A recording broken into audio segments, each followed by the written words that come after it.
Hi friends.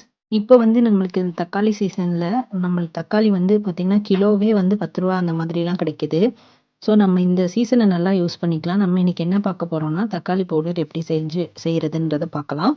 இந்த தக்காளி powder வந்து நெக்ஸ்ட் 6 மந்த்ஸ் வரைக்கும் நம்மளுக்கு வந்து நல்லா யூஸ் ஆகும். குழம்புல யூஸ் பண்ணிக்கலாம். நீங்க வந்து நம்மளுக்கு எத்தனை கிலோ வேணுமோ, இப்போ 10 கிலோ, 15 கிலோ கூட நீங்க தக்காளிய வாங்கி ஏன்னா ₹10 தான் விக்குது. அந்த மாதிரி வாங்கி நீங்க இந்த மாரி சின்ன சின்னதா கட் பண்ணி எடுத்துட்டு, நல்லா வெயில்ல காய வச்சு இந்த மாதிரி எடுத்துக்கலாம். நல்லா ட்ரை ஆயிரும். ட்ரை ஆனதுக்கப்புறம் பார்த்தீங்கன்னா, நம்ம அத வந்து மிக்ஸியில போட்டு எடுத்துக்கலாம்.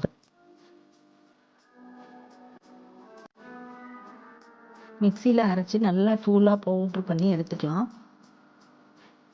இது வந்து நம்மளுக்கு எதுக்கெல்லாம் நம்ம தக்காளி யூஸ் பண்ணுவோமோ, அதுக்கெல்லாம் இந்த பவுடர நம்ம யூஸ் பண்ணிக்கலாம். குழம்புக்கு, நம்ம வேற இந்த ரசப்பொடி, ரசத்துக்கு அதுக்கு எல்லாத்துக்குமே நம்ம யூஸ் பண்ணிக்கலாம்.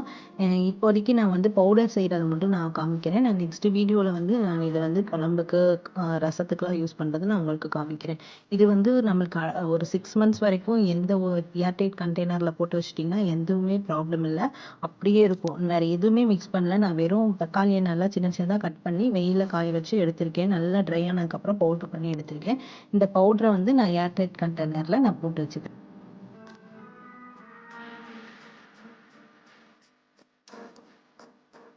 இது மாரி போட்டு நீங்க ஸ்டோர் பண்ணி ஃப்ரிட்ஜ்லயும் வைக்கலாம், இல்ல வெளிய கூட வைக்கலாம். நம்மளுக்கு ஒரு நல்ல யூஸ்ஃபுல்லா இருக்கும். இந்த சீசன் வந்து நம்ம யூஸ் பண்ணிக்கலாம். ஏன்னா இதுக்கப்புறம் பார்த்தீங்கன்னா, நெக்ஸ்ட் சீசன்லலாம் தக்காளி கிலோ வந்து ₹100 கூட மேல வரைக்கும் கூட போயிருக்கு.